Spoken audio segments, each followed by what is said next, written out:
Hello, welcome to So Bad It's Good. That's Dave. That's Chris. I'm Tom. We watched a terrible film called Fatal Findings. No, it's not fatal. Isn't it fateful? Sorry. Fateful Findings. I thought it was Fatal Findings. Yeah, I thought it was Fatal Findings. Are we disagreeing already about what they're there's no called? disagreement here. I'm correct. It's Fateful Findings. He is right. It's Of course I'm right. It is possibly one of the worst / hilarious films we've ever seen. I can't wait any longer.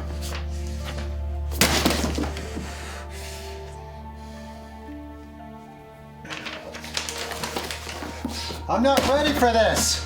It's important to say this film is awful. It is Yeah. terrible.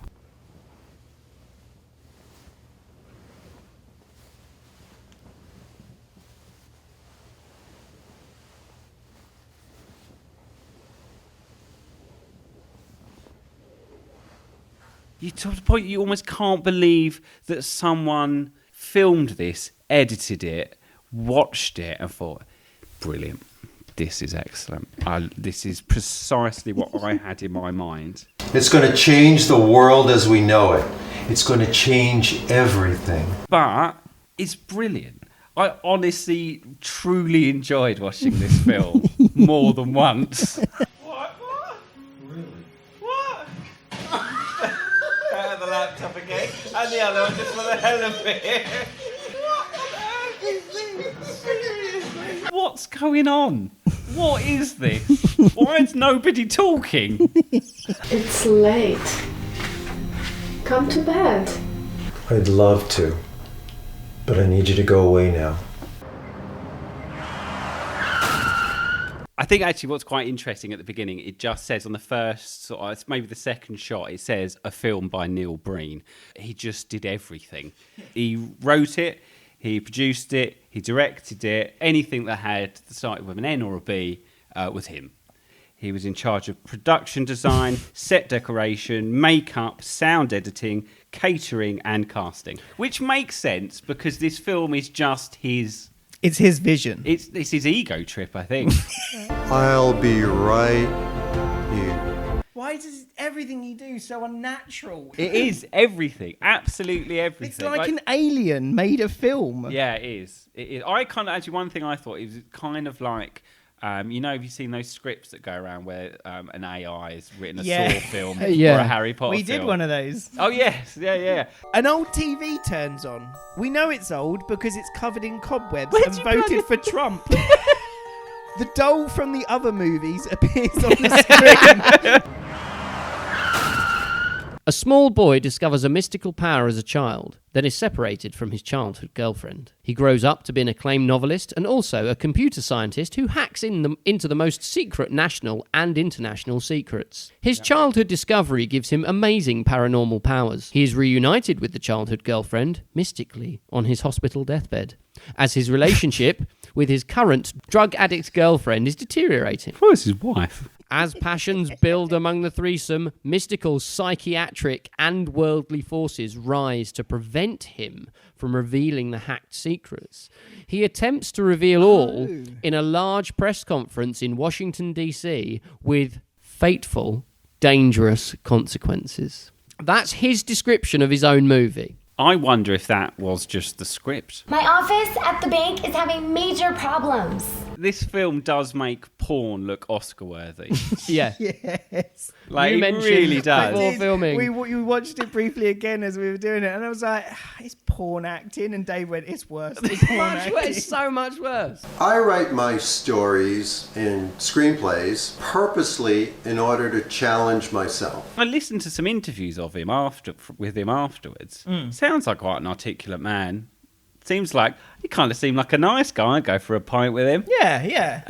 But it's like he's never had a conversation. Well, he writes that way, yeah, because he doesn't Yeah. know how to write. Our main character is played by Neil Breen. I'm going to continue hacking into these government systems to see what I can find out.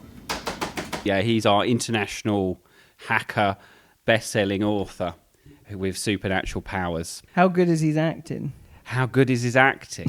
There is another girl. No, that is not true. He can't act. Like, I mean, I get accused of being emotionless, but Jesus H. Nothing happens on his face whatsoever. He can't deliver his lines in a natural way. I don't like the people I work with. I've got to get this work done. And actually, all of them are like that, pretty much. They just sound like they're reading. She's not coming back. Don't turn away. Let's talk. Next, we have Emily, who is Dylan's wife. My job sucks. She is a junkie, which we find out later. So after he's had his accident, he's then on medication. She's robbing his pills. He asks for the pills at one point. She goes in and gets them, and then she pockets a few and then takes them to him. Thank you. I don't need these. I don't need these anymore. He doesn't, and then he throws them down the toilet Yeah. in front of her. In front of her, Yeah. and then she fishes them out. Yeah. And then that's how we know she's a junkie. I tried to get off the pills. I just can't do it. Your pill taking for pain relief has gotten out of control. I told you this was going to drive us apart. And there's a lot of that in this film where he has to tell you what's happening Yeah. because it's not clear from anything that's going on around Well, them. because usually that would be acted.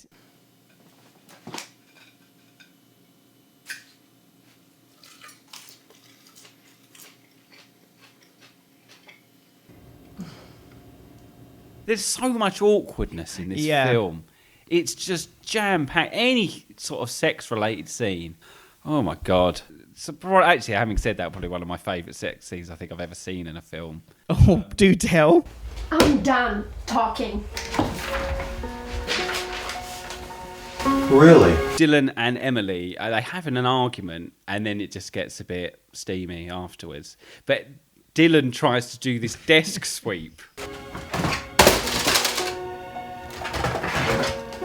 Just the lamest sort of sweeping of a desk I think I've ever seen. The stuff that was on the desk would not have impeded what No, they then no, do. there was no They need just to. lean against it. She Again. looks really awkward, like leaning back from him. And then they just start ripping each other's clothes. But really embarrassingly. Almost like he's paid her to do it. And done very little rehearsal. And done very, very little rehearsal. Yeah, well, you can't But rip that it's- top twice. No, they only had enough wardrobe for one.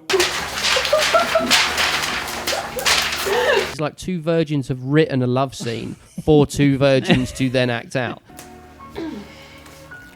It's horrible. That is one of your favourite sex scenes. I find it. I thought it was brilliant. It made my Thought it was bumhole go brilliant. tight and not in a good way. Then you see him smile at her, and it's such an is. awful, dead-looking. I mean, it's but horrible. There's dead looks. This whole film, you could call this film Dead Looks. Yeah. It's just all this, it's all that's in it.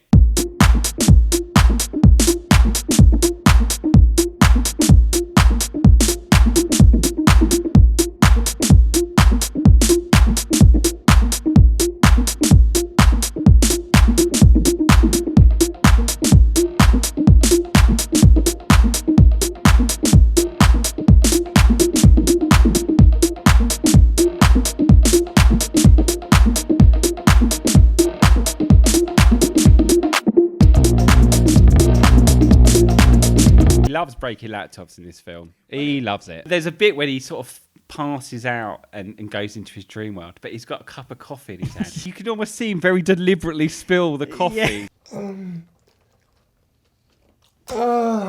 He does it like he's teasing you. Like you'd be sitting there at home going, whoa, because like you're Nothing waiting natural for to it at all. No, it's like he's still not 100% sure if he's allowed to spill the coffee on it or not. On And his- he's on like, his own and laptop. he's like, oh, I think this shot would be good if I did though. Yeah, I'll do it. I guess the next most important character is Leah. I knew I loved you when I was 8 years old.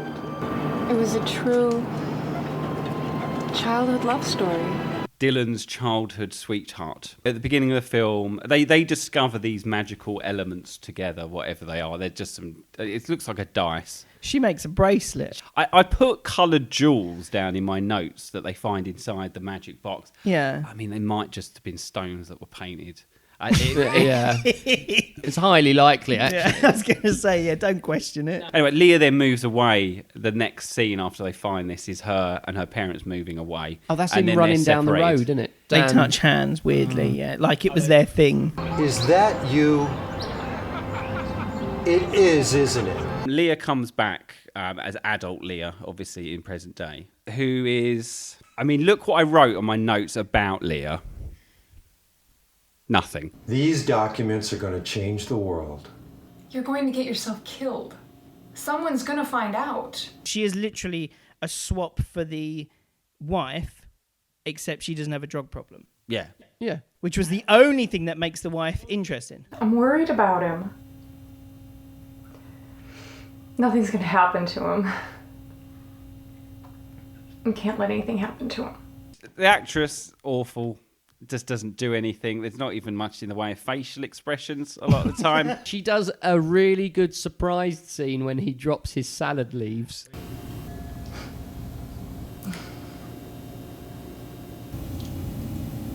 So then we've got best friend. Are you sure I can offer you a little drink, huh?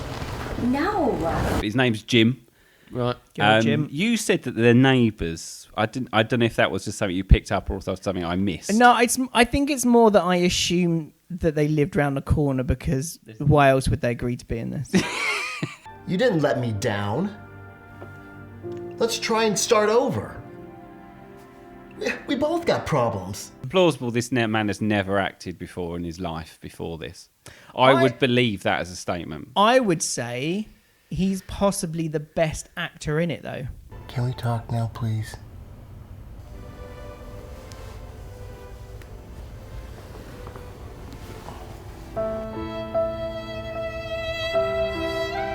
Jim's in some of my... Actually, probably thinking about it, two of my favourite scenes. And not because he's a good actor. They come round, they have a dinner party. Yeah. And Jim's at this dinner party. All of a sudden, he's just drunk. Yes.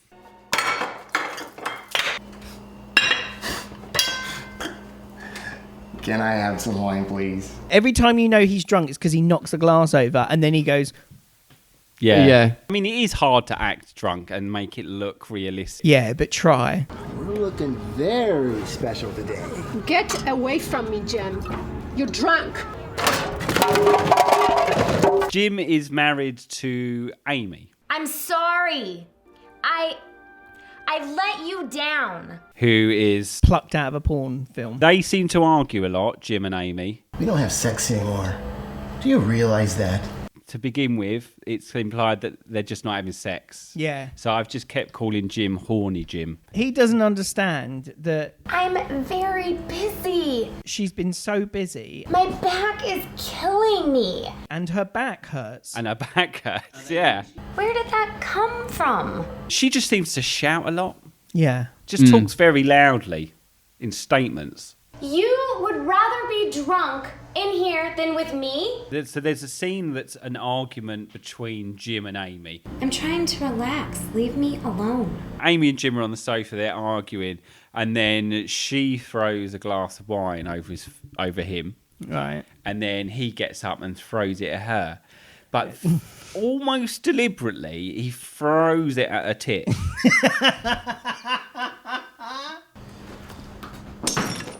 Could have been an accident, but it seemed like he was just aiming for a tit, because very quickly you've got this fairly distinct outline of nipple. She then goes off and gets a gun, and he's working on his car because he doesn't want to sit with her. Gives me more pleasure than you did the past few months. They keep having arguments about the fact that they're not spending time together. Yeah. So then he goes out to his car and she comes out and shoots him. I'm gonna shoot this damn car up full of holes.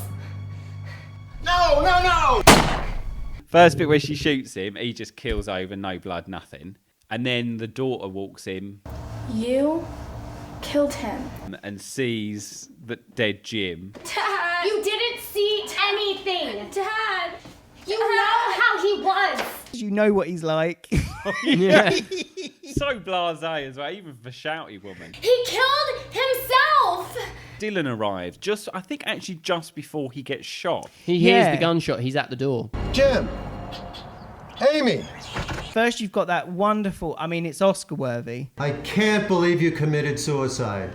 I cannot believe you committed suicide. How could you have done this? How could you have committed suicide? He's distraught that his best friend's died. At this point, I don't think there is a single interaction between the two of them where they're on their own, or even longer than, "Hey, Jim." It's like someone's come back from the shops and forgotten to get the beer. I can't believe you forgot the beer. Honestly, the beer. How could you have done this? I asked for 2 things, and you forgot 50%. I can't help you out of this one, Jim. I'm not going to be able to get you out of this one, Jim. Yeah. Yes! And it's just like, no, you're not. Be quiet, she'll hear you. You mean your stepdaughter? Ali, who, again, could actually have been a sex doll that's been animated slightly, because that's about all you get out of her. Dylan. She just sort of shuffles in, shuffles out, occasional line. The police are at my house, talking to my mom about my dad's death. Her role is basically to try it on with Neil Breen, get rebuffed by him 3 times or twice, however many times I think it's twice. You can't do this anymore. No, I don't like it. You've got to go. And then she says, "By the way, my mum killed Jim." And that's it. And then she's gone. She runs to the police station. Yeah, she says that with no consequence. She shot him. She killed him. What? The stepdaughter has come over to use the pool because apparently Emily, the wife, has said she can just come over and use it. Oh, you can come over and use our swimming pool anytime you want. I just found her swimming topless in our pool. She splashes some water. Yeah. Which is what everyone just does does when they this. get in a pool. But then she just gets out of the water. Just gets out. Just walks out. And puts then her top back on. just draws herself a bath. Which Neil innocently thinks is his wife, which is why he walks in. Obviously. And does a fantastic reaction shot. He does. It's one of his best moments Definitely. in the entire movie. Again, really awkward. And he does, once she's dropped the towel, he kind of picks up the towel to protect her modesty. He goes low, doesn't he? But, like creepily low, like he was trying to get a sniff or something. She comes on to Dylan. That was probably the most emotion or anything really that you get from her. Please stop. I think she just didn't give a shit about this. Yeah, you know what, actually, there might be that. You might be right. She thought, this is shit. Just pay me some money and I'm going home. She has actually been in not sort of, high profile stuff, but she's been in enough stuff to suggest that she's a jobbing actor. She's like, this won't go anywhere. No one's going to see this. No one's ever going to see this. It would just be in his porn collection. Some dude's home video. Keeps going to this, sort of going into this dream world, which is some black roomed box where there's some ominous music and he's naked. It's like, the room's got like bin bags on the walls, isn't it? That's what it looked like to me. I thought he was trying to go for the almost organic H.R. Geiger type alien-esque, but just black. But I think you're giving him more credit. I think it's bin bags. I agree. I think it is. Is he inside the black cube? Maybe that's an idea. Oh, Dave! Do you think I might have just cracked I think you cracked have. the Fateful whole Findings film code? Makes sense now. If you literally take the supernaturalness out of this, it doesn't affect what his main goal is. Leah, it's Dylan. The only bit is at the end after Leah has been kidnapped in one of the awkwardest kidnapping scenes you'll ever see as well.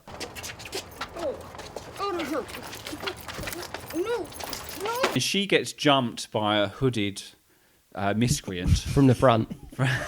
from the front. But yeah, he gets in a very awkward struggle with her. I don't know, is it a struggle? It's too much of a struggle for someone that's supposedly a hired professional. Accidentally, conveniently drops his little card that he had the address written on for where he was taking her. Leah, hi, it's Dylan. I just pulled into the driveway and I'm right at our front door right now. Dylan comes home, realises that she's been kidnapped, finds the little card on the floor. You've skirted over the fact that he has a whole conversation with her voicemail about about where she is and how worried he is. And your purse is laying on the walkway. I've gone into the house and looked for you. You're not there. Your purse is here laying on the walkway leading up to the front door. Leah, where are you? Pick up. Are you okay? Dylan has gone off to find her. Yeah. Comes to the lockup area. And then the miscreant, or kidnapper, for some reason is just slumped in front of a trailer. Give me the keys of these locks. I don't have any keys. Give me the key to the lock. I don't have a key. I don't know anything. Give me the key. I don't have... What happened is that once he got her into the thing, he was like, oh, it's chloroform. It didn't... I wonder... Just everything this man does is dodgy. I would like to see a film based on him, though. Like, What, can you the like thief? the world's worst? Like, Isn't he the guy that gets shot at the end? Does he? Give me a sec. Only supernatural part of this film, really, is that affects Neil, the story. Yeah. Neil / Dylan kind of senses that she's in this trailer.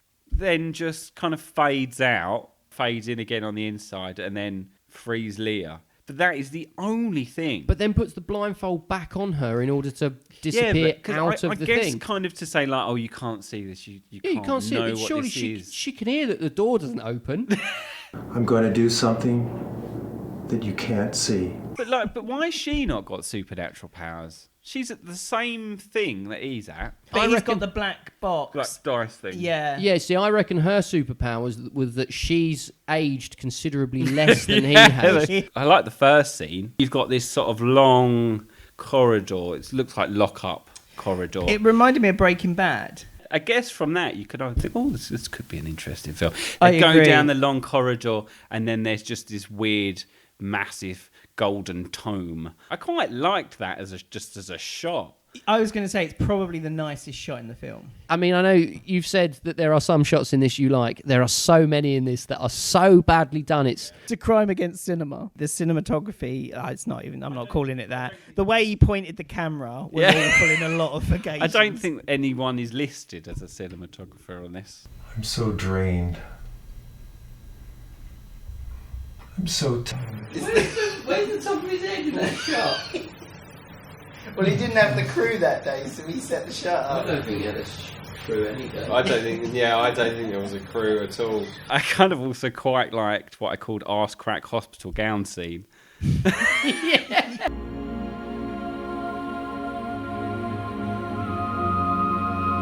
He then wanders just back home, which then leads into my next favourite scene of the... There's quite a few in this list, which is where he then comes in, starts having a shower, and then his wife's like, "What are you doing here? Help me. Help me." And then just gets in the shower, and they have a bloody shower dance bloody in the shower dance. Yeah, is it a dance? Is it not a sex scene? That no, they just. It's like an awkward teen disco sort of dance almost. Yeah. I think it's supposed to be sexy.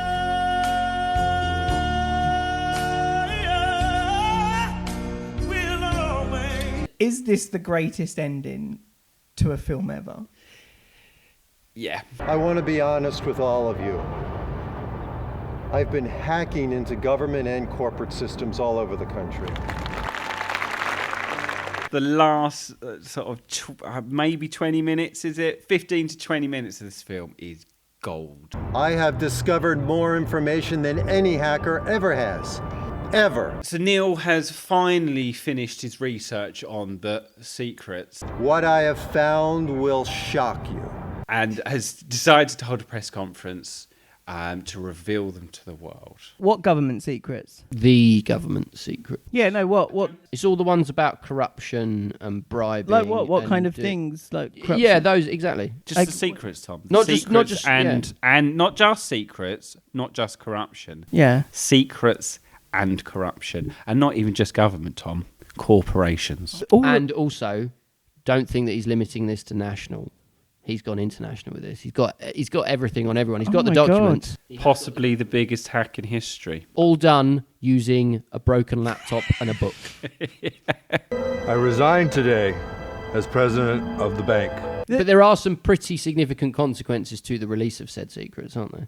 I'm afraid of going to prison. They now know my crimes.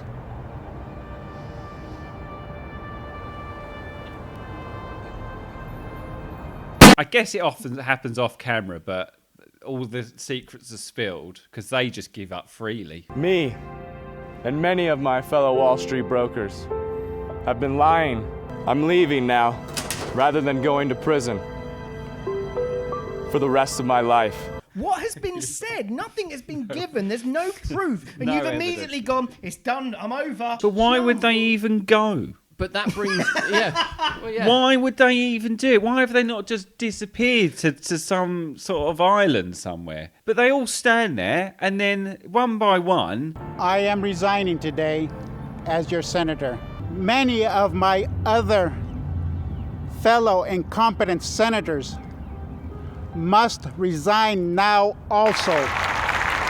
This is live. This is in front of the crowd during Neil's press conference. Goodbye.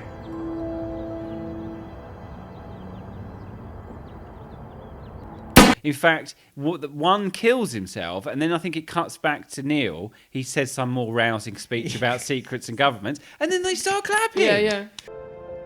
Fraud.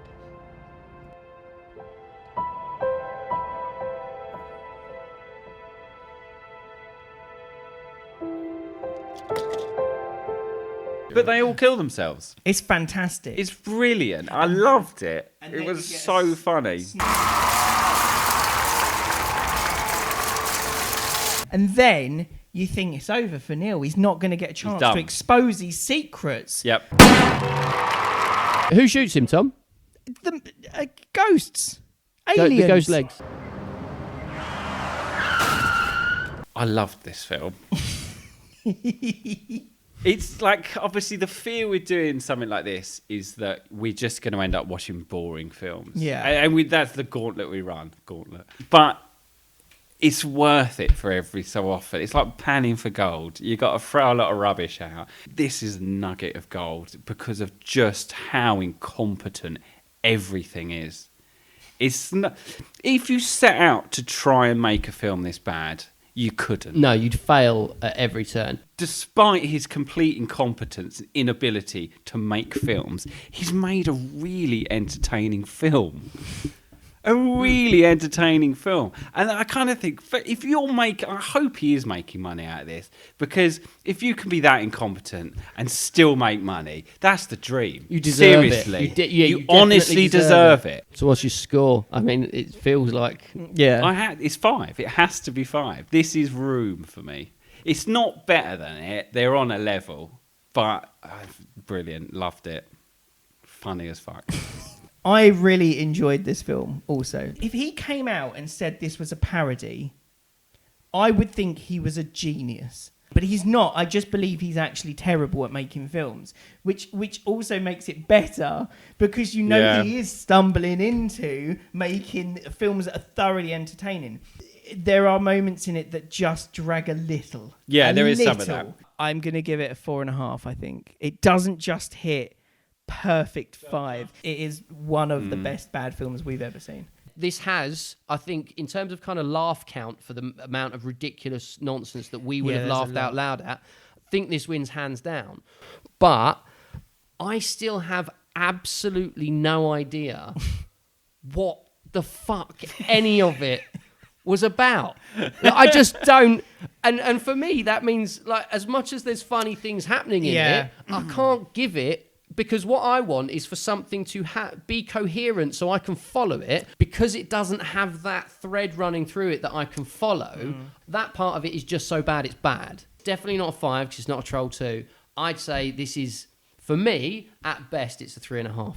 So Fateful Findings gets a lovely 13 out of 15. So, Dave, what should they do if they like this? If you like this, subscribe to it. Get more of it. Do more of Tell that. your friends about it. Yep. Pop it in a I don't know. Can you do like junk emails? If you see like those suggestion boxes at some shop or a bank or whatever, just write on there. Yeah, pop it in. That's what they do now, isn't it? If you can do, suggestion boxes. They're potentially on their way out of touch. So that's it. We'll be back with another film to review very soon. Don't touch that dial.